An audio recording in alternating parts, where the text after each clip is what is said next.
ప్రియమైన దేవుని జనాంగమా, దేవుని పిల్లలారా, దేవుని ఆలోచన తెలుసుకోవాలని ఆశ కలిగినటువంటి పరిశుద్ధులైన యథార్థవంతులైన నీతి కలిగిన పిల్లలారా, చేరు విషయం ఉంచినందరికీ ప్రభు నామంలో మరొక హృదయపూర్వక నిండు వందనాలండి.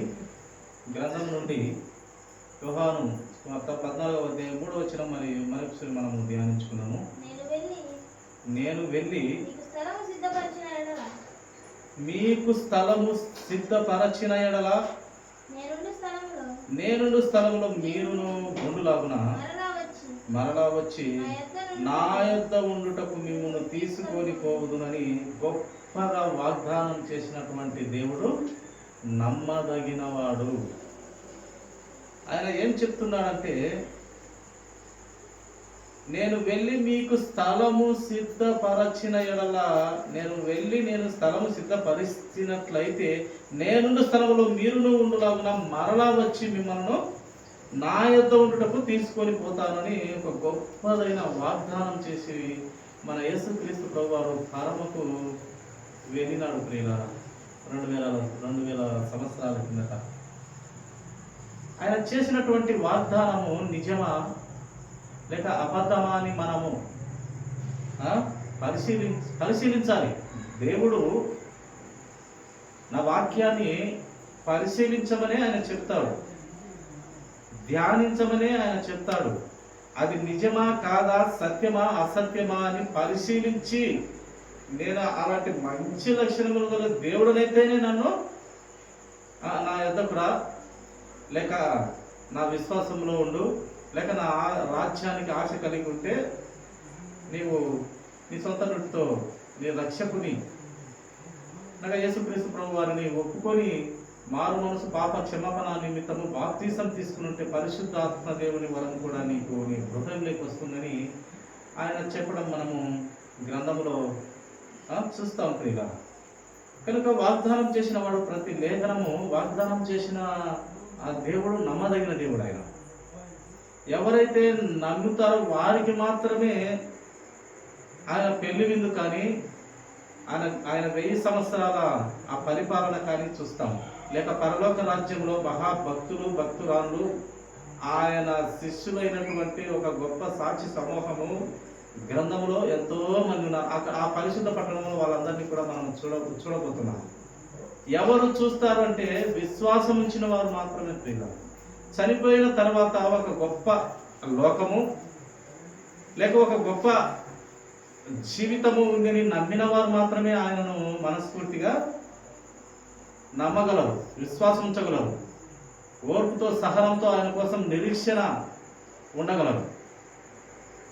కనుక ఈ విశ్వాసం అనేది, ఈ నమ్మకం అనేది చాలా భక్తులకు అవసరం. ప్రియులారా, విశ్వాసముతో మనము దేవుని ప్రార్థించే బిడ్డలంగా, ఆ గురి కలిగిన పిల్లలంగా ఉండాలని మనకు ఇంత గొప్ప రాక్షమహం గ్రంథంలో పెట్టి వారి మాదిరి జీవితాలతో మన జీవితాలను చెక్కనికి దిద్దనికి ఆయన కృప కలిగిన దేవుడుగా మనకు గ్రంథంలో కంటికి కనపడని ఆ దేవుని, ఆ అదృశ్య దేవుని లక్షణములు మనము గ్రంథంలో చూస్తాం. ప్రియులారా, తన పరిశుద్ధుల కొరకు ప్రభువు రాకడగా ఆయన వస్తాను అంటున్నాడు.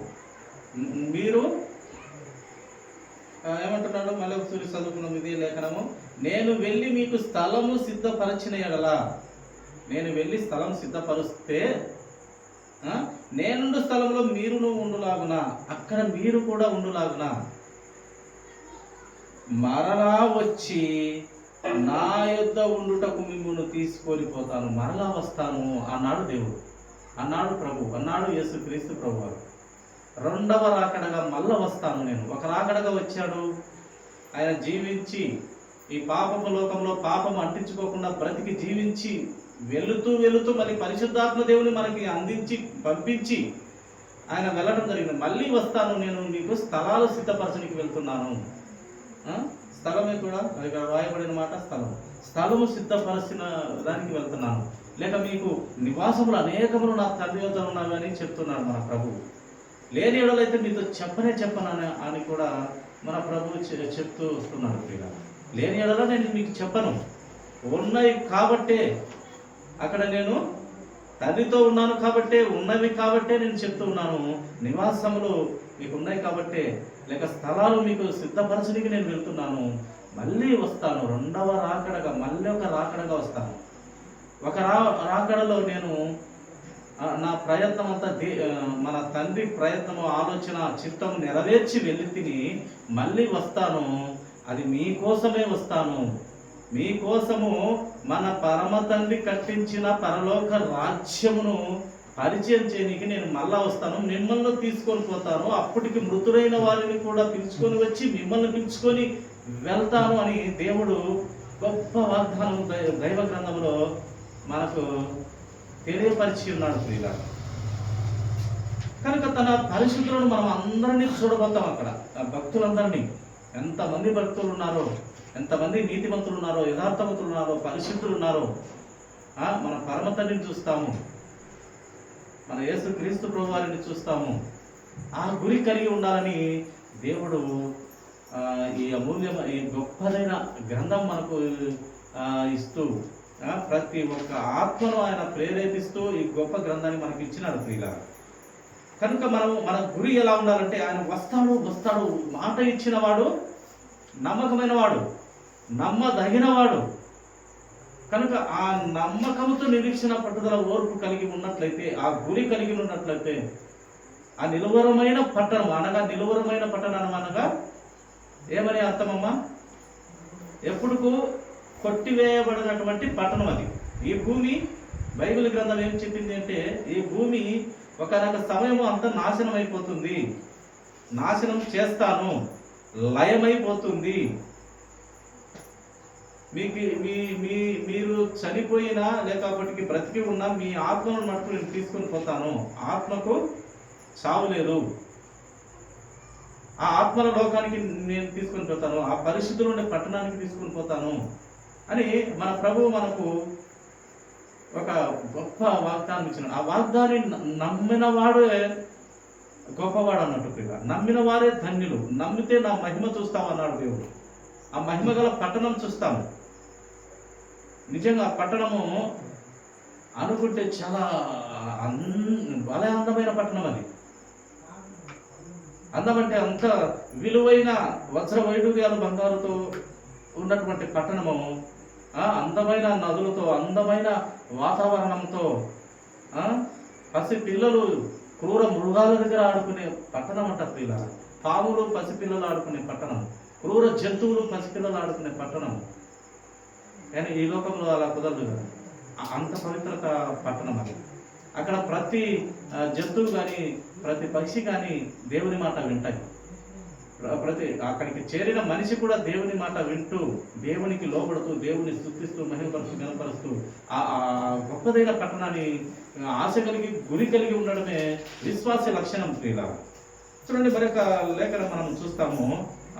పరిశుద్ధుడైన దేవుడు ఆయన పరిశుద్ధ పట్టణంలోకి పిలుచుకొని పోవాలనుకుంటున్న దేవుని ఆలోచన విధానం కొన్ని మాటలు మనము గమనిస్తాం ప్రియులారా. ప్రకటన గ్రంథము 22వ అధ్యాయము, ప్రకటన గ్రంథము 22వ అధ్యాయము 7వ వచనం ఒక మాట చదివినట్లయితే మంచిది. ప్రకటన గ్రంథము 22వ అధ్యాయము 7వ వచనం. ఇదిగో నేను త్వరగా వచ్చుచున్నాను, ఈ గ్రంథములోని ప్రవచన వాక్యములను గైకొను వాడు ధన్యుడు. ఏమి చెప్తుంది దైవ గ్రంథము, జీవ గ్రంథము, పరిశుద్ధ గ్రంథము, యథార్థ నీతి న్యాయములు కలిగిన ఈ గ్రంథం ఏం చెప్తుందంటే, ఆ దేవుడు ఏం చెప్తున్నాడంటే, మన యేసు ప్రభు ఏం చెప్తున్నాడంటే, ఇదిగో నేను త్వరగా వచ్చుచున్నాను అంటున్నాడు. నేను త్వరగా వస్తాను. ఈ గ్రంథంలోని ప్రవచన వాక్యములు ఏదైతే ముందు జరగాల్సినటువంటి చెప్పానో, ప్రవచించానో, ఇవన్నీ కూడా గైకొన్నవాడు, నా మాట విన్నవాడు ధన్యుడు. ప్రభువునందు మృతి పొందిన వారు ధన్యులు. ప్రభువును అంగీకరించి పాపాలు క్షమింపబడి చనిపోయిన వారు ధన్యులంట. ప్రభువును అంగీకరించకుండా చనిపోతే ధన్యులు కాదు. వారి కోసం ఒక పాతాళము, ఒక వేదనకరమైన ప్రాంతము, ప్లేసు దేవుడు తయారు చేసినాడు. బ్రతికి ఉండగానే ప్రభుని నమ్ముకోవాలి. ఎందుకయ్యా ఆయన నమ్ముకోవాలంటే ఆయన పాపాన్ని తీసివేసే దేవుడు కనుక. అయ్యో మేము పరిశుద్ధం కదా అనే దానికి మనిషికి అంత పరిశుద్ధతలో ఉన్న మానవుడు, ఆ పరిపూర్ణత కలిగినటువంటి పూర్తి పరిపూర్ణత కలిగినటువంటి మానవుడు ఎవడు లేడు. ఏ భేదం లేదు, ఎవడును నీతిమంతులు లేడు, ఒక్కడును లేడు. అందరూ పాపం చేసి దేవుడికి కృప మహిమ కరుణ జాలి దయ ఇవి పొందలేకపోతున్నాం. మనం అందరం కూడా రక్షణలోకి వచ్చిన వాళ్ళు ధన్యులు, నా మాట విన్నవారు ధన్యులు అని దేవుని వాక్యం మనకు వివరిస్తుంది. ఇది నేను త్వరగా వస్తున్నాను, గ్రంథంలో నా మాట వింటే ధన్యులు నేను అంటున్నాడు కనుక ఆయన మాట వినాలి ప్రియుల. అదే 22వ అధ్యాయంలో 12వ వచనం ఒక మాట మనం చదువుకున్నామండి. ఈ 12వ వచనంలో కూడా ఇదిగో త్వరగా వస్తున్నాను, వాని క్రియ చొప్పున ప్రతి వానికిచ్చుటకు నేను సిద్ధపరిచిన జీతము నా దగ్గర ఉన్నది. వాని క్రియలు, వాని ఆలోచన విధానము, వాడు ఈ భూమి మీద ఏ ఆలోచనలతో ఏ పనులు చేసినాడో, చెడ్డ పనే కానీ మంచి పనే కానీ, ప్రతి క్రియ వంగినా లేచినా నిల్చున్నా దుప్పటి కప్పుకోనున్న ఏ సమయంలో ఏ పనులు చేసిన వాని క్రియలతో చేసినటువంటి ఆ క్రియలకు జీతము ప్రతిఫలము నా దగ్గర ఉంది, నేను వస్తాను, తీసుకెళ్తాను అంటున్నటువంటి ప్రభు మాటలు మనము నమ్మాలి. ఆ యేసుక్రీస్తు ప్రభు వారి ఆలోచన విధానాన్ని, ప్రతి నోటి మాటను నమ్మిన వాడే భక్తుడు, నీతిమంతుడు, యథార్థవంతుడు, పరిశుద్ధుడు. ఒక్క మాట నమ్మకున్నా బైబిల్ గ్రంథంలో ఇంచుమించుగా 613 ఆజ్ఞలు ఉన్నాయి. 613కు పైగా ఆజ్ఞలు ఉంటే అన్ని ఆజ్ఞలు కొన్ని మంచివి అంటే కొన్ని దేవుని మాటలు వినేటివి, కొన్ని దేవుని మాటలు వినకుండా ఉండేటివి. ఇలాగ ఉండకూడదని కొన్ని ఆజ్ఞలు, ఇలాగ ఉండాలని కొన్ని ఆజ్ఞలు ఉన్నాయి. ఒక్క ఆజ్ఞ మనం మీరిపోయినా కూడా మనం ప్రభు దృష్టిలో దేవునికి లోబడిన వారము కాకుండా పోతాము, అపవాదికి చోటిచ్చిన వారము అవుతాము. కనుక ప్రతి మాటను నమ్మిన వాడే భక్తుడు, ప్రతి మాటను విశ్వసించిన వాడే ధన్యుడు. అందుకే దైవ గ్రంథంలో ప్రతి మాట మనము పరిశీలించాలి, నిదానంగా వాక్యాన్ని అర్థం చేసుకోవాలి. పొరపాటులు ఉంటే సత్యమైనలోకి రావాలా. ఒక్కొక్కసారి సత్యంలో ఉంటే కూడా పొరపాటు అవుతుంది, సర్వసత్యమైన క్రీస్తులోకి రావాలి. కనుక మనకు జీతము మన క్రియల చొప్పున ఆయన సిద్ధపరిచి ఆ జీతము మన ప్రభువు యొద్ద ఉన్నది. ప్రియులారా, అపోస్తలుల కార్యంలో చూడండి, కింది మాట ఇంకా 20 వచనం ఒక మాట చదువమ్మా. అదే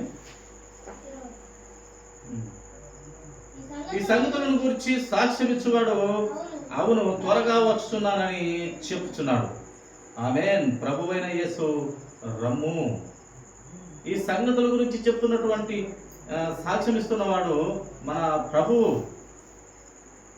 ఆయన చెప్పినాడంటే ఆయన ఖచ్చితంగా ఆ మాటలు నెరవేర్చే దేవుడు కనుక ఆయన త్వరగా వస్తున్నాడు. ఇది నమ్మిన వారు ప్రభు అయిన యేసు రమ్ము అని సిద్ధపాటు కలిగిన పిల్లలుగా ఉండాలి, రక్షింపబడిన పిల్లలుగా ఉండాలి, రక్షణలో భద్రం చేయబడిన పిల్లలుగా ఉండాలి. భద్రం చేయబడిన పిల్లలు భద్రము చేయకుండా ఉన్నట్లయితే, రక్షణ లేకున్నట్లయితే మన జీవితాలు వ్యర్థమైపోతాయి. కనుక ప్రియ దేవుని సంగమా, భద్రం చేయబడే బిడముగా మనం ఉండాలి. కనుక ప్రియ దేవుని సంగమా, దేవుని మన సొంత నోటితో ఒప్పుకొని, ప్రభువా నేను పాపని, నా పాపమును క్షమించయ్యా, ఇక మీదట నేను పాపం చేయను, నా పాపమును క్షమించే అధికారం నీవేనయ్యా, పరిశుద్ధుడయ్యా, ఆ పరిశుద్ధతతో తండ్రి నా యొక్క పాపమును తీసివేయండి ప్రభు అని ఒక్క మాట మన సొంత నోటితో ఒప్పుకున్నట్లయితే ఆయన క్షణం అంటే క్షణం లేట్ చేయక పాపాలను క్షమించేసి ఆయన ఆ పరిశుద్ధ ఆత్మ వరం కూడా మన హృదయంలోనికి వచ్చుటకు కృప చూపిస్తారు. ఎప్పుడైతే మనము మన హృదయంలో మార్పు చెంది పాప క్షమాపణ నిమిత్తం ప్రభువును ఒప్పుకున్నట్లయితే బాప్తీసం తీసుకొని ఒక నూతన సృష్టి, ప్రభువులో ఒక కొత్త జీవితము మనము స్టార్ట్ చేయబోతాం ప్రియుల. కనుక అట్టి స్థితిలో మన దేహంలో ఊపిరి ఉండగానే ప్రభువుని నమ్ముకుంటే మన జీవితాలకు మంచిది. అపోస్తల కార్యంలో 1వ అధ్యాయము 1వ వచనము మాట చూస్తాము.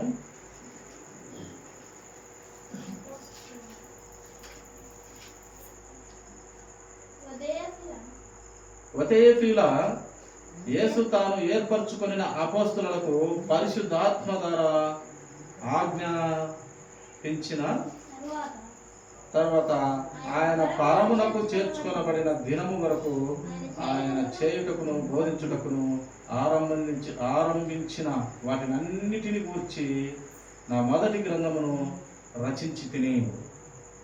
ఆయన మన యేసుక్రీస్తు ప్రభు వారు ఆయన వ్యక్తిగతంగా మళ్ళీ త్వరగా భూమి మీదకి రెండవ సూరిగా తిరిగి రాబోతున్నాడు ప్రియుల. ప్రకటన గ్రంథము 22వ అధ్యాయం 17వ వచనం మాట మనం చూస్తాం. ప్రకటన గ్రంథము 22వ అధ్యాయము 17వ వచనం.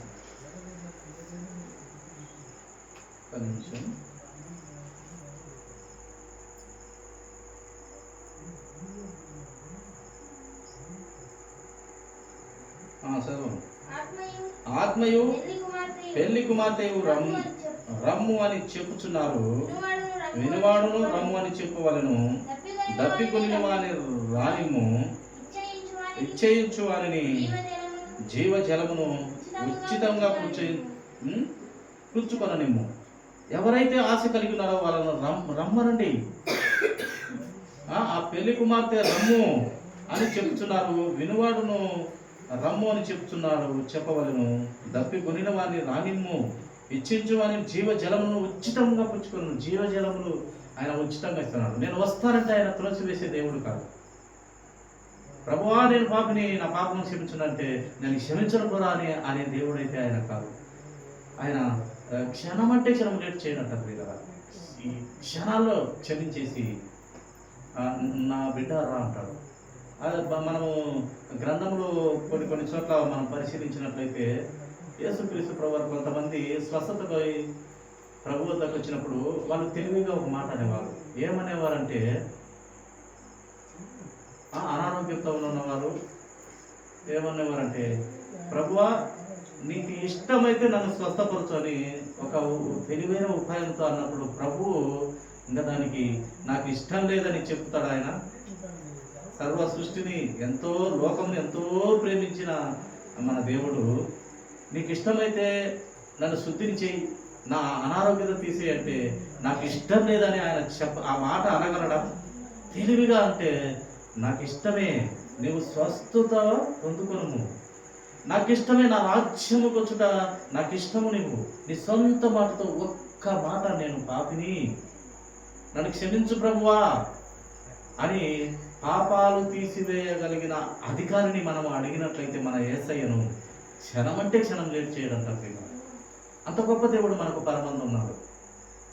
కంటికి కనపడని మంచి ఉన్నతమైన లక్షణములు కలిగినటువంటి మహోన్నత లక్షణములు కలిగిన తండ్రి మనకు పరమందు ఉన్నాడు.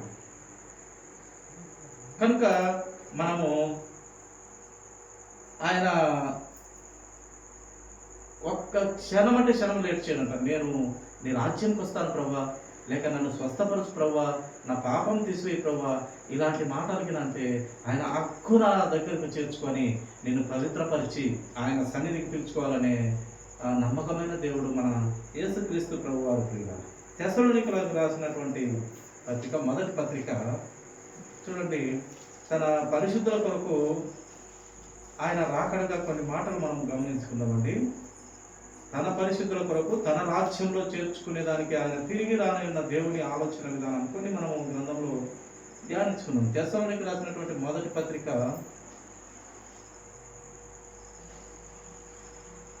4వ అధ్యాయము 16వ వచనము, ఆర్భాటంతోనూ ప్రధాన దూత శబ్దంతోనూ దేవుని బూరతోనూ పరలోకము నుండి ప్రభువు దిగువచ్చును, క్రీస్తునందుండి మృతులైన వారు మొదట లేతురు, ఎవరు లేస్తారంట? మొదటగా చూడ ఆయన ఆయన ఒక గొప్ప ఆర్భాటంతోను ఒక ప్రధాన దూత శబ్దంతోనూ వస్తాడు ఆయన. ఆయన మాటలు ఇంకా ప్రతి నేత్రము ఆయనను చూస్తున్నట్టు ఆ టైంలో రొమ్ము కొట్టుకునుచు ఆ సమయంలో ఎంతో మంది మారుమనసు పొందుతారంట. అలాగా ఆర్భాటంతోను ప్రధాన దూత శబ్దంతోను దేవుని బూర అంట ప్రియుల. దేవుని బూర, దేవుని ఒక గొప్పదైన స్వరము బూరతో ఆయన పరలోకము నుండి దిగి వస్తాడు మన యేసయ్య. మన పరిశుద్ధుడైన, నీతిమంతుడైన, యథార్థవంతుడైన, ఏ కపటము లేనటువంటి మన యేసుక్రీస్తు ప్రభువారు పరలోకం నుండి దిగి వచ్చి మొదటగా లేపేదే ఎవరిని? చనిపోయిన వారిని లేపుతాడు. మొదటగా లేపేదే ప్రభునందు నిద్రించిన బిడ్డలను నిద్ర నుండి లేపుతాడు ప్రియుల. ఆ దాచిపెట్టబడిన ఆయన బిడ్డలను లేపుతాడు. ఆయన మహిమ శరీరాన్ని ఇచ్చి లేపి వారితో పాటు అప్పుడు జీవంలో ఉన్న వారిని అందరినీ పిలుచుకొని ఆయన మధ్యాకాశంలో కొన్ని సంవత్సరాలు విందు పెట్టి ఆయన 1000 సంవత్సరాలు పరిపాలన చేసి ఆ 1000 సంవత్సరాల పరిపాలనలో అద్భుతమైన దేవుని లాంటి మనుషులను తయారు చేస్తాడు. అంటే దేవుని ఆలోచన మాత్రమే ఉండగలిగిన పిల్లలను తయారు చేస్తాడు. అంటే దేవుడైనా ఒకటే, మనుషులైనా ఒకటే అన్నట్టు. అంటే నా పిల్లలు నా స్వరూపులు, నా ఆలోచన కలిగిన వారు, నా పరిశుద్ధత వారిలో వచ్చింది అని, నేనైనా ఒకటే, నా పిల్లలైనా ఒకటే అనే ఉద్దేశంతో నేను దేవుడు ఏమన్నాడంటే పరలోక రాజ్యంలో నా సింహాసనం ఇస్తానన్న మాట గొప్పది, చాలా విలువైనది. అంటే ఆ మాటకు అర్థము నేనైనా ఒకటే, నా బిడ్డ అయినా ఒకటే. నన్ను ప్రేమించి ఆ పాపములు ఒప్పుకొని నా పరిశుద్ధత పొందుకున్న నా బిడ్డ అయినా ఒకటే, నేనైనా ఒకటే, నా సింహాసనం ఇస్తున్న నా బిడ్డ అయినా ఒకటే అన్న గొప్ప మాట ఆయన చెప్పడం గ్రంథంలో మనము గమనించగలుగుతూ ఉన్నాం. చాలా ఉన్నతమైన వ్యక్తిగా, ఆ దేవుని అంతటి మనిషినిగా నిన్ను అక్కడ పరలోక రాజ్యంలో హెచ్చించబోతున్నాడు మన యేసుక్రీస్తు ప్రభువారు. కనుక ఆయన ప్రధాన దూత శబ్దంతో ఆర్భాటంతో వస్తానన్నాడు. ఆయన చనిపోయిన వారిని ముందుగా లేచేది వాళ్ళే. ఇప్పుడు మనం అనుకుంటాం చనిపోయిన ఏమో చచ్చిపోయిండు, మనకు జీవంలో ఉంది, చనిపోయిన వారి నుంచి పాపం చనిపోయా మంచోడు అది ఇది అంటాం. కానీ అసలు మనము వారికంటే ముందుగా మనమైతే బ్రతికిన వారు ఎవరు కోరట, ముందుగా వాళ్ళే ప్రభువును చూస్తారు. కనుక చనిపోయిన వారిని గురించి మనం చింతపడాల్సిన అవసరం లేదు. నిజంగా ఆ మాట కూడా గ్రంథంలో రాయబడుతూ వచ్చింది. చనిపోయిన వారి నుంచి చింతపడి ఆలోచన చేయవద్దు.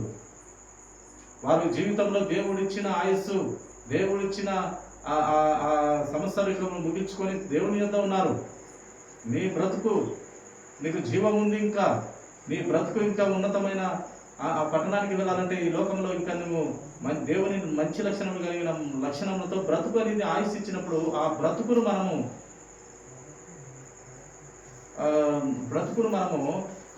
మన ఆలోచనలతో, మన క్రియలతో దేవునికి ఇష్టమైన బిడ్డలుగా బ్రతకాలని దేవుడు కోరుతూ ఉన్నాడు. చూడండి, మొదటి కొరింథీయులకు రాసినటువంటి పత్రిక 15వ అధ్యాయము 52వ వచనము మాట చదువుదామండి. 15:52 బూర మ్రోగును, అప్పుడు మృతులు అక్షయులుగా లేపబడుదురు, మనము మార్పు పొందుదుము. చూడండి, దేవుని వాక్యం ఏం తెలియపరుస్తుందమ్మా, మాట బాగా గమనించు. బూర మ్రోగును, ఒక బూర మ్రోగుతుందట ఆ సమయంలో, ప్రభు వచ్చే సమయంలో. అప్పుడు చనిపోయిన వారు, దాచబెట్టబడిన వారు, లేక ప్రభు రక్షణ నుండి చనిపోయిన వారు ఉంటారు కదా, అప్పుడు వింటారు వాళ్ళు.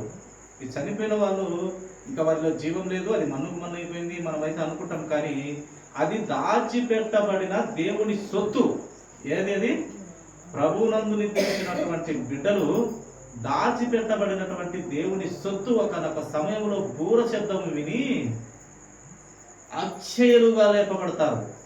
ఈ క్షయమైన శరీరాన్ని, ఇప్పుడున్నటువంటి మన శరీరం క్షయమైనది, అక్షయమైన శరీరముతో, మహిమ శరీరముతో లేపబడుతూ ఒక్కసారిగా మహిమ శరీరంతో మార్పు చెందుతారు.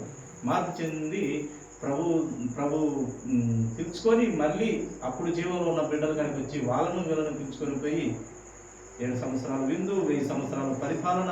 ఎవరి పరిపాలన? అది క్రీస్తు పరిపాలన. అద్భుతంగా ఉంటుంది. ఈ లోక పరిపాలనలో అయితే దరిద్రంగా ఇంటికి కొట్లాటలు, పనికి మాలిన ఆలోచనలు, ఏమంటాము అవి వాగ్దానాలు చేస్తారు. ఒకటి ఎవరు ఏ ప్రభుత్వం చేయదు. ఏ ప్రభుత్వము ఏ కరెక్ట్ అయిన ప్రభుత్వం లేదు.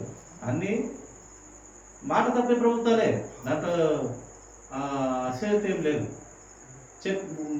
ఏమంటాము వాగ్దానాలు చేస్తారు, వాగ్దానాలు నెరవేర్చలేదు.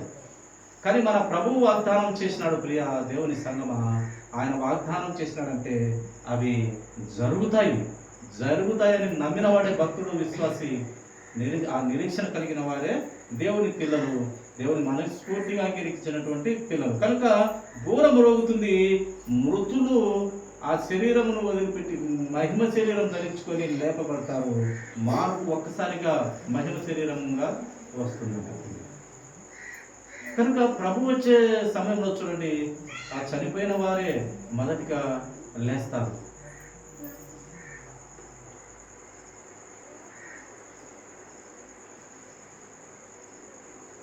తెస్సలోనికలకు రాసినటువంటి పత్రిక, అదే మొదటి పత్రిక 4:17వ వచనం ఒక మాట చూస్తాము. 4వ అధ్యాయము 17వ.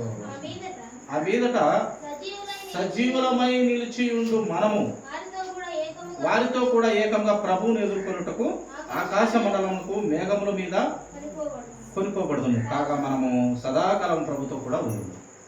మేఘాలు వస్తాయి. ఏరోప్లేన్లు, హెలికాప్టర్లు, విమానాలు వచ్చినట్టుగా మేఘాలు వచ్చి మేఘాల మీద మనం ప్రభు పిలుచుకొని పోతాడంట. మనమైతే ఇప్పుడు ఎవరో చాలా తక్కువ మంది విమానాలు, హెలికాప్టర్లు ఎక్కుతాము పేదవారు. అప్పుడు ఒరిజినల్ హెలికాప్టరు లేక ఒరిజినల్ విమానం వస్తుంది ప్రభు. అది ఏంటంటే దానికి మేఘాలే తీసుకెళ్తాయంట. ప్రభు ఆ కృపను బట్టి, ప్రభు ఆయన ఆలోచన బట్టి ఆ మేఘాలే విమానాలకు వచ్చి మనం అందరినీ తీసుకుపోతాయి. ఇంకా ఒకనొక సమయము ఇంజన్ లేని మేఘాలు మనము ఎక్కబోతాం. ఇంజన్ లేని విమానాలు, మేఘాలు. ఇవన్నీ ఎవరికంటే ప్రభువును విశ్వసించి నమ్మిన వారి విషయాలలోనే ఇవి జరుగుతాయి. నమ్మని వారికి ఏది లేదు. అక్కడ భయంకరమైన అరుపులు తప్పితే ఎక్కడ ఆపవాది గారికి తయారు చేసినటువంటి నిత్య నరకాగ్నిలో అరుపులు తప్పితే ఏం లేదు. నమ్మి బాప్తిసం పొందిన వారికి ఈ అర్హతలు, ఈ పరలోక రాజ్యము, దేవునితో ఉండే ఆ యొక్క గొప్పదైన ఆయన ఇచ్చే వాగ్దానం పొందుకుంటారు. నమ్మని వారికి ఏది లేదు. నమ్మిన వారికే ఆ మహిమ చూడగలిగిన అదృష్టం మన ప్రభు మనకందరికీ, ఎవరైతే నమ్ముతారో వారందరికీ ఇవ్వబోతున్నాడు.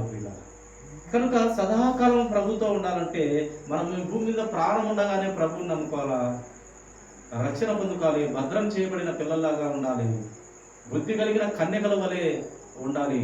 బుద్ధి లేని కన్యకల వలె ఉంటే విడిచిపెట్టబడిన గుంపులో ఉండిపోతాం. విడిచిపెట్టబడిన గుంపులో ఉంటే ఎక్కడికి పోతామంటే నిత్య నరకాగ్నిగా తయారు చేసినటువంటి అపవాది గాని దగ్గరికి వెళ్తాం. కనుక ప్రాణం ఉండగానే మనకు ప్రభు ఇచ్చినటువంటి కృపా కనికరం, దయ, దాక్షిణ్యములు, ఆయన వరము, ఆయన మహిమను పొందుకోవాలంటే దేహంలో ఊపిరి ఉండగానే ప్రభువుని నమ్ముకోవాలి. ఎందుకంటే ఆయన మాత్రమే సృష్టిని తయారు చేసినవాడు, ఆయన మాత్రమే పరిశుద్ధుడు, ఆయనను ధరించుకుంటేనే నీతిమంతులుగా మనం బ్రతకగలము. ఇన్ని క్వాలిటీస్ ఆయనలో ఉన్నాయి. ఇంకే దేవతలలో లేరు. అసలు ఎవరు పరిశుద్ధులు లేరు, నీతిమంతులు లేరు, యథార్థవంతులు లేరు. ఒక యేసుక్రీస్తు ప్రభు వారు మాత్రమే యథార్థవంతుడు, నీతిమంతుడు, పరిశుద్ధుడు, పరిపూర్ణ మానవుడు. ఆయన పరిపూర్ణ మానవుడుగా పుట్టి పరిపూర్ణ మానవుడు అని ఆయన. మనమైతే పరిపూర్ణ మానవులు కాము, ఎవరము కాదు. కానీ క్రీస్తును ధరించుకుంటే ఆయన మనల్ని పరిపూర్ణ మానవుడుగా మారుస్తారు. ఆయన చేయి, ఆయన అభిషేకము, ఆయన పరిశుద్ధ ఆత్మ వరం పొందుకుంటే అవుతాం ప్రియుడు. అప్పటి వరకు మనము కాలేదు. అప్పుడు అవుతేనే మనము ఆ పరలోక రాజ్యంలోకి మనము చేర్చబడతాము.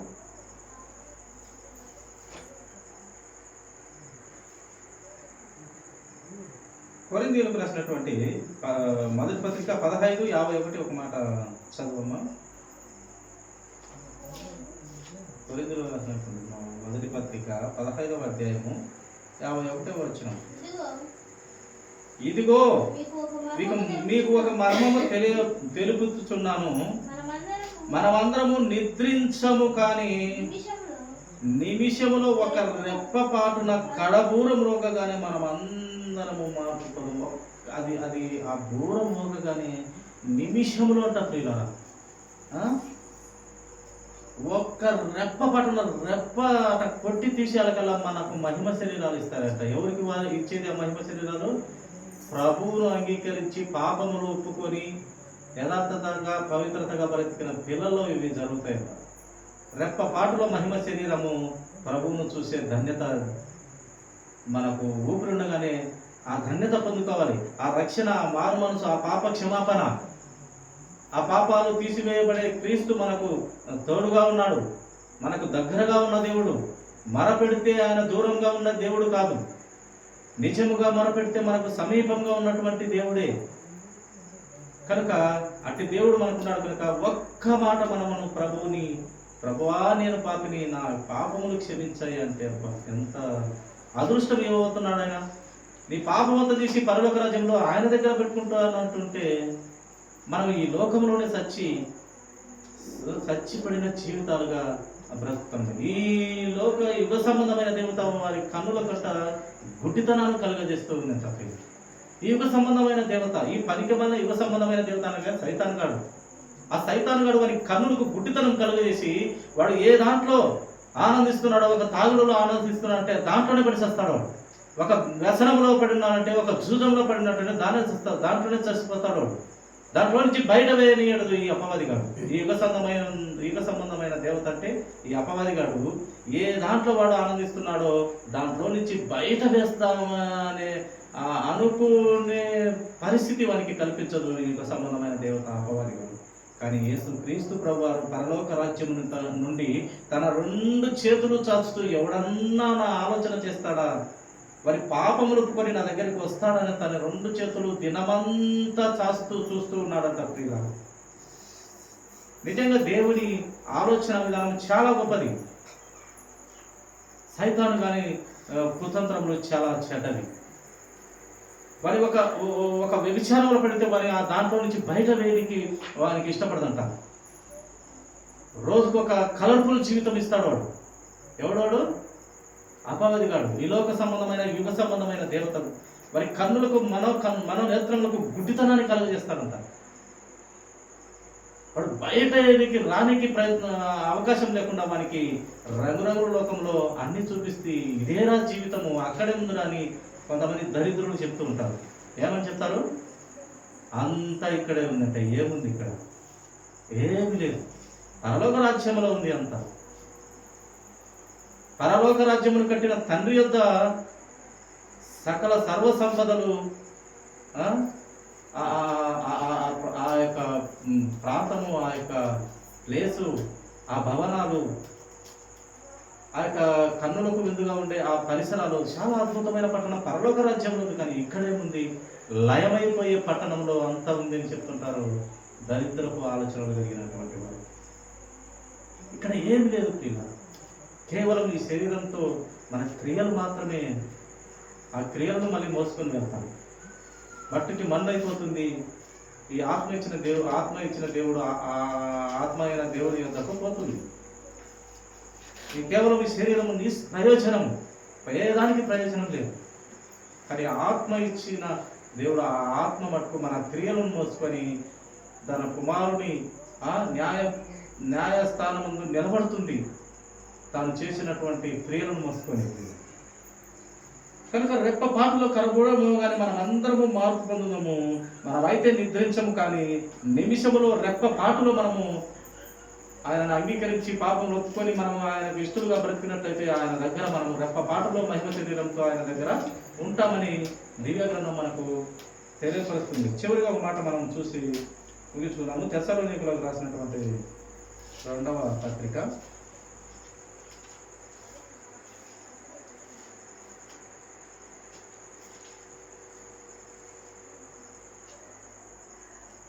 2వ వచనం, 2వ పత్రిక 1వ వచనం.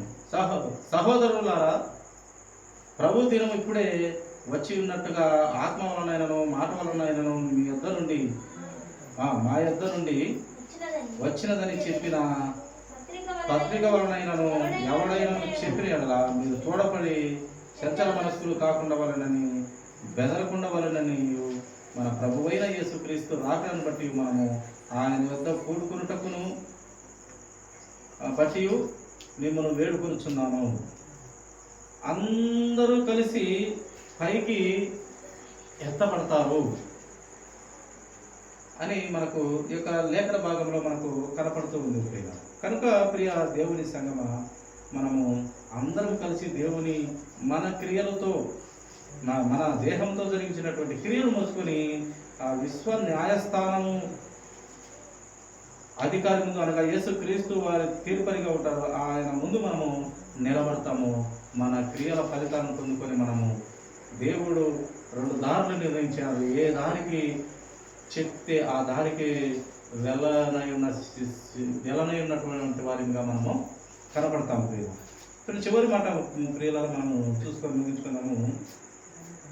1 తెస్సలోనికీయులకు 4:1, అలాగే యోహాను 3:2 మాట చదువుతున్నాం ప్రియులారా.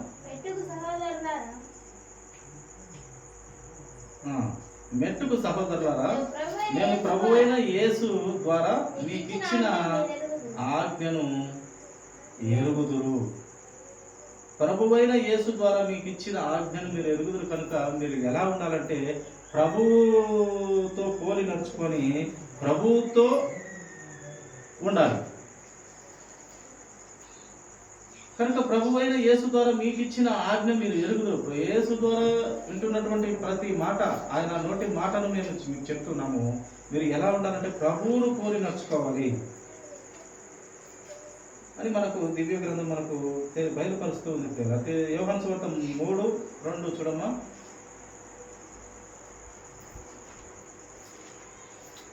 అతడు రాత్రి యందు ఆయన యొద్దకు వచ్చి, బోధకుడా, నీవు దేవుని యొద్ద నుండి వచ్చిన బోధకుడు అని మేము ఎరుగుదుము. దేవుడు అతనికి తోడై ఉంటేనే గాని నీవు చేయుచున్న సూచక్రియలను ఎవడును చేయలేడని ఆయనకు చెప్పింది. ఇక్కడ ఏం చెప్తూ ఉందంటే, బోధకుడా, నీవు దేవుని యొద్ద నుండి వచ్చిన బోధకుడు అని మేము ఎరుగుదుమని ఆయన క్రీస్తు దగ్గర ఉన్నటువంటి పిల్లలు చెప్తున్నారు. నీవు దేవుని దగ్గర నుండి వచ్చిన బోధకుడు అని మేము ఎరుగుదుము. కనుక ప్రభువుతో పోలి మనము నడుచుకోవాలి, ఆయనతో ఉండాలి. ఆ పరలోక రాజ్యం ఎవరి కోసము ఆయన సిద్ధపరిచినాడు? పరలోక రాజ్యం అసలు ఎందుకు, ఎవరితో సిద్ధపరిచినాడు? ఎందు నిమిత్తం పరలోక రాజ్యము ఆయన కట్టినాడంటే పవిత్రంగా బ్రతుకుతున్న పిల్లల కోసం, పాపము లేని పిల్లలను ఒకసాట పోగు చేసి ఆ పవిత్ర దేవుని, ఆ పరిశుద్ధ దేవుని మహిమపరచనికి, పవిత్రమైన మనుషులు ఆ పవిత్ర దేవుణ్ణి మహిమపరచాలి. అక్కడ ఆ అందమైన వాతావరణంలో ఆ యొక్క ప్రతి సంతోషం ప్రభువుని బట్టి అక్కడ కలుగుతుంది. ఎవడో పాపపు ఆలోచనలోనే ఉండడు. అక్కడ మంచి మనసులుగా ఉంటారు. అక్కడ లింగభేదం ఉండదు, ఆడ మగ తేడా ఉండదు. అందరూ ఆత్మస్వరూపులు, దేవుని లాంటి ఆత్మస్వరూపులై ఉంటారు. అందరికీ ఒకే డ్రెస్సుగా అందరూ ఒకే మాట మీద కలిగి ఉంటారు. ఇక్కడ మాదిరి ఒకరొకరు చెప్తే కాదు. అక్కడ అందరూ ఒకే మాట, అది క్రీస్తు నోటి మాట నుండి వచ్చినటువంటి మాటకు కట్టుబడి అక్కడ ఆ పరిశుద్ధ దేవుని నిత్యము పరిశుద్ధుడిని కొనియాడబడుతున్నటువంటి దేవుని కొనియాడుతూ ఉంటారు. కనుక అట్టి పరిశుద్ధ లోకానికి మనము పిలుస్తున్నటువంటి దేవుడు నమ్మకమైన వాడు. కనుక నమ్మకమైన వారి మాటలు మనం విని మన జీవితాలను వెలుగుమయం చేసుకోవాలని దేవుడు కోరుతున్నాడు. కనుక అట్టి స్థితిలో దేవుడు పరిశుద్ధాత్మ దేవుని ఆత్మీయమైన జ్ఞానం అందరికీ దయచేయును గాక. కొద్ది మాటలు దీవించును గాక. కథలో వచ్చినంత చిన్న